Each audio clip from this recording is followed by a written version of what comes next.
The hockey was just awesome. The hockey was, I'll give the worldwide leader a tip of the cap. First of all, Steve Levy, Messier, and PK Subban, they're fantastic. And then that feature they had on the guy that keeps all of his white gloves, he's never actually touched the cup.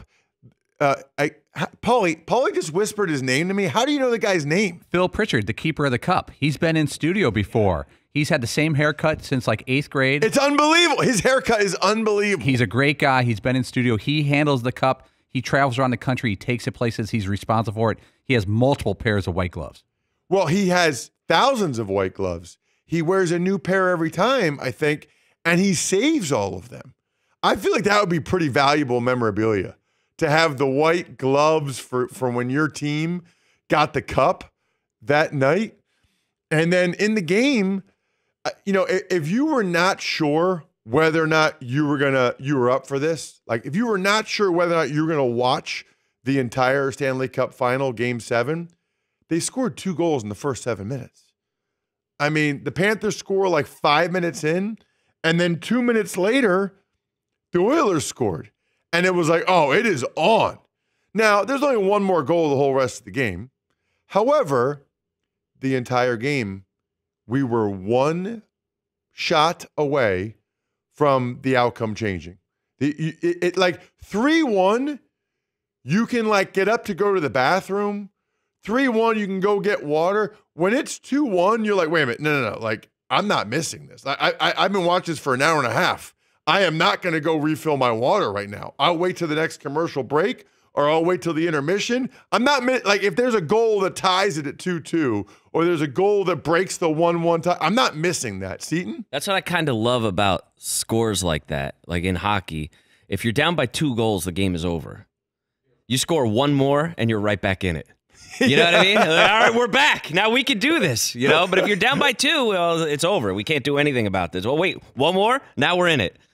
Just the whole mindset changes. Paulie? I wish I knew more about the nuance of hockey, like what their strategy was against the Oilers, the Panthers' strategy, because it felt like they were in some type of defense where they just clogged up the goal the entire time. I know that's standard procedure and everything like that, but every time McDavid or anyone from the Oilers got a play towards the goal, it's like a stick would fly up and they'd catch someone. They never got a clean look. It felt like the Oilers never got a clean look at the goal. See, now I thought from my very juvenile vantage point, I thought the Panthers were the better team for the first 2 periods, maybe first period in like 3 quarters.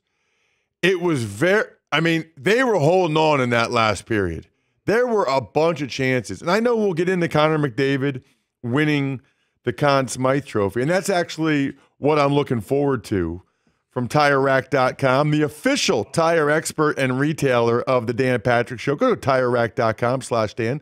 Try the Tire Decision Guide and see the full line of General Tire tires. Special offers, free road hazard protection, and mobile tire installation. TireRack.com, the way tire buying should be.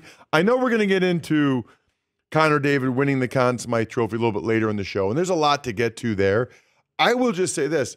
If you go back and watch some of the highlights they showed, he had, 3 or 4 passes in the second and third period, that could have been goals. In fact, if you watch right before the go-ahead goal by Reinhart from the Panthers, the Oilers had a better chance to score. The puck was like slowly going past the crease, and there was no guy there to be able to tap it in for the Oilers. So I know there's a lot of talk about McDavid not scoring last night, a lot of talk about the Conn Smythe stuff, and we'll get into that.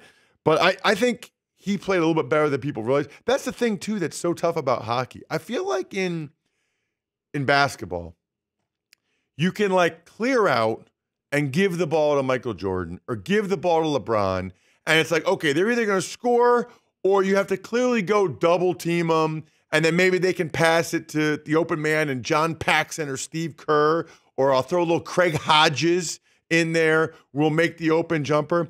Hockey doesn't really work that way. Because the line changes. The line changes. Like McDavid. But also, you can't just like I know in the NBA you can play zone now, and so that's a little bit different. But in hockey, it's not like. And also, you have to get the ball you have to get the puck past the blue line. It's not like they can just like throw the ball to Connor McDavid and then run a clear out and he can ISO one. By the way, if they could do that, he would score about a zillion goals because he's unbelievable. But you can't. I feel like one guy, as good as McDavid is, I feel like one guy can't totally take over like they theoretically could in the NBA, like where Steph Curry is just making 30-foot threes. It's like, okay, well, what are you going to do at this point? Is that fair? Yeah, it's how do you have a hockey guy take over? You can't just give him the puck and say, everybody else, let's run a clear out for McDavid. Yeah, I'm sure there's plays they get it to him, but I think it's more so the shift changes. What does he spend? 22 minutes on ice in the entire game? You know, like he's got to. You can't. And they had him on a lot at the end, and right. He was totally gassed. There was maybe a minute 20 left, and the announcer was even saying like, they can't do a shift change right now. Everyone's just trying to get up the ice. The lactic acid that had built in for those guys. Yep. But you know what's one of my favorite things? The timing of pulling the goalie. Maybe it's a minute 10, minute 20 left, and the goaltender's sitting there, and he's kind of inching out, but he can't leave too early. They got to make sure the puck is clear, and then he just bails to the sidelines. It's awesome. I think I wonder if there's any type of research or data as to when you pull the goalie. Like, why do they always do it with like a little over a minute? I mean, are you more risky and you pull them like with 2 minutes? If you're down 2 goals, you'll pull them even earlier. Yes. I saw that. I think the Panthers did that a couple games ago. But do you think that's just like a coach's intuition and gut reaction? Or do you think they have data that says this is the optimal time to pull your goalie, Seton? They have to have some kind of data because just as much, like, I don't know the risk reward of that, right? You have to have that kind of data where all the other team has to do is win the puck back and fire it down the ice. And there's probably I thought we were getting an empty net goal. 30% chance of it going in or something. I thought we were going to get an empty net goal because they got a couple. They tried a couple times. They had that one that was slowly making its way down. You're like, dang, that's going to go in.